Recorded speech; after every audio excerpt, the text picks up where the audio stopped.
Hi, my name is Luke Horan, and today I'm going to be giving a talk on artificial intelligence and predictive maintenance in facility management.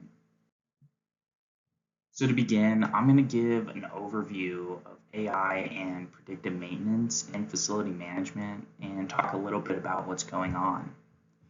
After that, I'm going to talk about timelines and implementation. And then next, I'm going to talk about resilience and adaptability, what that means with predictive maintenance and facility management. I'm going to talk about ethics. And then lastly, I'm going to talk about AI in the workforce. I'm talking about what's happening moving forward. What does the future look like? So to begin, I just want to talk about the power of AI and predictive maintenance in facility management. So obviously there's a lot of developments going on in this field right now. And one of the large ones we're seeing is data-driven insights. So you may be asking, what do I mean by data-driven insights? So one of the things about humans is we're only able to process a certain amount of data in a reasonable amount of time, an amount of time that is effective or efficient. With these systems that we're introducing, specifically predictive maintenance systems, we're taking in all of this real-time data from sometimes hundreds, potentially thousands of sensors. And realistically, this is too much data for the average human to look at and create insights from. AI allows us to do this, and it allows us to do it with extreme accuracy. And that's a huge advantage because looking forward, that can improve our decision making down the line. If we have all of the data and we have really accurate insights from it, then realistically we can make better decisions. Another kind of hot topic with all of this is automation. So right now there are a lot of jobs out there specifically with data analysis or data entry that could be filled by the role of AI. And by using AI to do this, we can save resources and we can use that labor or those people's skills in different areas. Kind of hand in hand with this, talk a little bit about AI and predictive maintenance in terms of workflow optimization. So one of the cool things AI can do is it can take a look at your work structures and figure out ways to optimize them. It might be able to think in more data-centric ways that we may not be used to thinking and provide certain insights or strategies that we may not have considered. So there are a lot of benefits here. There's benefits with sustainability. There's benefits with cost. There's benefits with time. But as you'll see later, there's also certain things to weigh, like ethics and the environment. So we'll get to that later. But next, we're going to talk about implementation. This is pretty complicated stuff, right? So what does implementation look like? Right now in facility management and many other fields, there's a lot of different thoughts on this. It doesn't necessarily take one way. It might depend on the size of your company. It might depend on what your company does. There are a lot of different factors at play here. But in general, kind of the thought that has been created is that in year 1 through 0 or 0 through 1, this is a good time to look at pilot programs. So establish a pilot program that you like or try out numerous pilot programs. But during that first year, try out these programs. See how it functions within the broader ecosystem of the company you work at and see where the benefits could be. Is this scalable? Is it resilient? Is it secure? There's lots of other questions to consider here as well. Will my teams be able to pick up on this? Is it intuitive? So yeah, there's a lot of things going on here, but in this first year, it's really about seeing what the potential is. In years 1 through 3, this is typically the time where we would want to see a phased rollout. And so phased rollouts, again, somewhat of a semantics exercise. It can mean a lot of things depending on the scale of your company, depending on what they do, among other things. But what it typically means is that You're introducing it bits at a time. This could mean introducing it to certain teams. One team gets it first, the next team gets it. It could be introducing it in a hierarchical way where one structure of the company gets it, then the next. And there could be systems of training and mentorship in there. This can look like a lot of things, but the main thing is not shocking the system, not introducing it all at once and having, critical fallouts within the system or having, serious issues with use during this. So, phased rollout, really important, typically between year 1 and 3. Years 3 through 7, and this can actually be past year 7, this can go on indefinitely, foreseeably. These are the years where we're talking about improvement and scaling. So during this third year, you have your system established, correct? But there may be areas for improvement. You might find that certain things aren't working as well as you thought they'd be, that they work better in this way. And, one of the examples I was thinking about with the adoption of technology is the Microsoft suite, right? Similar to this, it was probably tried in a pilot program, had somewhat of a phased rollout, and then over the years we've seen all of these updates, all of these improvements, all of this scaling. So we want to think like this when we're putting in these predictive maintenance systems, when we're introducing AI. We want to think, is this scalable? And then what does that look like? In these years 3 through 7, thinking about how to better improve the system, how to grow it, and how to do that in a way that isn't, unnecessarily risky or challenging for the company. Next is resilience and adaptability. So we talked about this a little bit before, but when you introduce this technology, specifically automation, we do see displacement of jobs. It's happened throughout history, and inevitably it'll happen here. But as facility managers and as employees at companies, specifically in management, we need to think about how we want to deal with this. One of the ways we can do this is by promoting upskilling. And even for us facility managers, no matter where you end up, property management, construction, it's important to upskill, learn data analytics, learn how to use the AI tools or the IoT systems, keep up with the times. This is a way to keep yourself marketable and to provide ongoing value to the company that you work for. Number 2 on here, I put culture of continuous education. I think that's important, not just among the leaders or the management, but also among employees, encouraging them to continue in education, but also maybe providing opportunities for them to do so.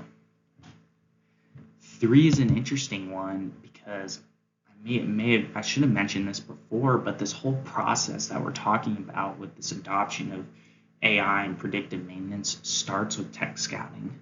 But tech scouting doesn't just end there once you've adopted. You constantly have to keep looking forward. You constantly have to keep using strategy in order to provide value and beneficial outcomes for yourself and your company. This might look like keeping your finger on the pulse of what's going on in the industry. What technology is coming out? What are the benefits of it? What are the caveats? Is it scalable? These are all things that we should think about and analyze as we move forward into this more digital and data-driven age. 4 on here, I put cybersecurity and data governance. This one is a little bit more of a question mark right now. These predictive maintenance systems, generally speaking, they are run off of thousands of sensors. So they're not run off of sensors, but the data comes from the sensors, if that makes sense. So you have so much data, potentially hundreds or maybe even thousands of sensors, all of them providing real-time data. That is a lot of data, and that is very hard to encrypt. And some of this data is critical, right? You think about, locking systems, temperature systems, and medical facilities, things like this. These are things that we cannot afford to have lax security around. We need to have cybersecurity there. But we also need to make sure that when we do encrypt these things, we're not using vast amounts of energy. And this is where that trade-off between maybe sustainability and efficiency comes into play. Maybe you get all these benefits and all these efficiencies and all of these insights from this predictive maintenance system or this, in this AI system, but you know that it's having devastating consequences on the environment. What do you do? I think this goes back to tech scouting. What AI programs and predictive maintenance systems are coming out that have lower impact?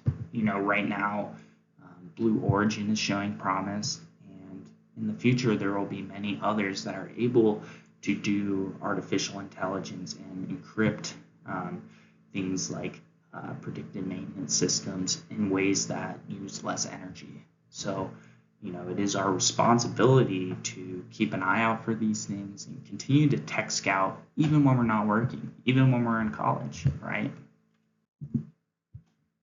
All right, now on to ethical considerations. First thing I put on here is job displacement. And I know I've talked about this before, but I just want to emphasize it, is that job displacement will inevitably occur, correct? But job displacement isn't always necessarily a bad thing. So when we have float on a construction project, what do we do at that time?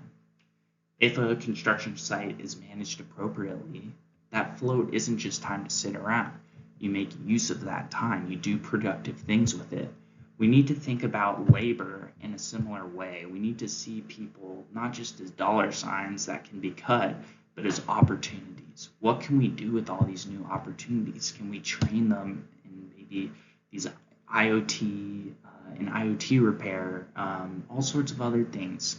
There's so many opportunities out there with these emerging technologies, and I believe that the people in our company, the people that are under us or our employees, need to be thought of as humans and as people who can provide opportunities and value for the company beyond just a dollar sign. 2, I put privacy and security. So when you introduce all of these sensors everywhere, all of these cameras, you have to think, are we invading on people's privacy?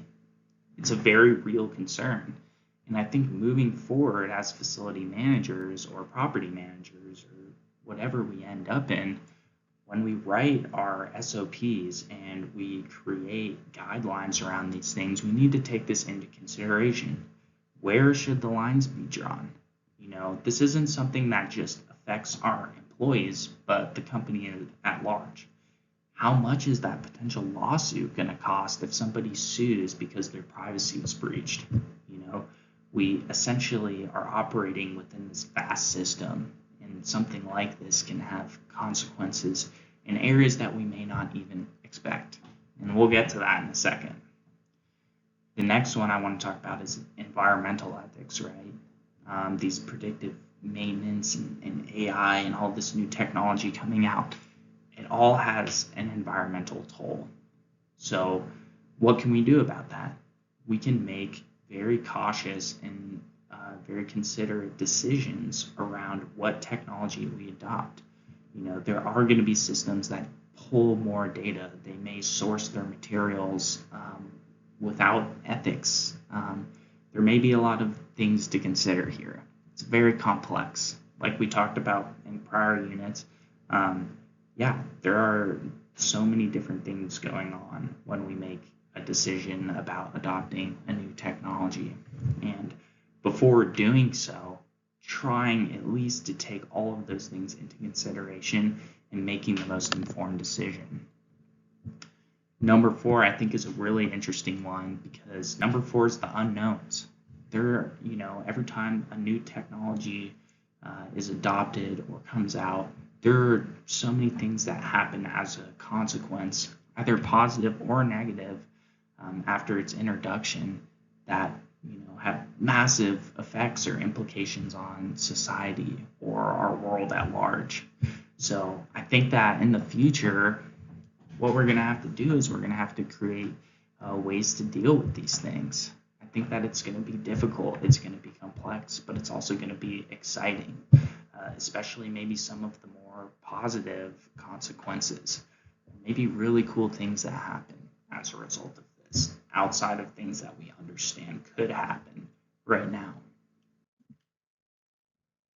Lastly, I want to talk about AI in the workforce and what this is going to look like. So, I want to talk about kind of the ideal situation is AI seen as a more collaborative tool. And what I mean by that is AI isn't necessarily working independent from humans, but instead we're collaborating with AI, collaborating with our technologies to produce the best outcomes for companies, for ourselves, for the environment, for the world at large. Along with that, I want to talk about using AI as a tool and not a replacement. So maintaining human oversight. Right now in the news, if you pay attention to what's going on, some companies have used AI as a replacement with serious consequences. We don't want to be those companies. We want to be the ones that are acting ethically and using human oversight, because realistically, this is likely where the best outcomes are going to happen. Next, providing opportunities to upskill. It is going to be a matter of corporate responsibility whether we provide opportunities for our employees to upskill. You know, like I said before, we need to view our employees as opportunities and people rather than as dollar signs that can be cut. And then lastly, we need to, as FMs, use AI and predictive maintenance as something, or we use automation as an opportunity for us to focus on strategy. You know, if we don't have to sit through large amounts of data and spreadsheets all day, then we can think about some of the more abstract strategic things that have very large impacts. And this provides a lot of exciting opportunities. So thank you for listening. This was my talk about AI and predictive maintenance and facility management and what the future looks like as far as that is concerned. And I just want to give a shout out to some of these people here. They gave me a lot of ideas and inspiration behind this presentation today.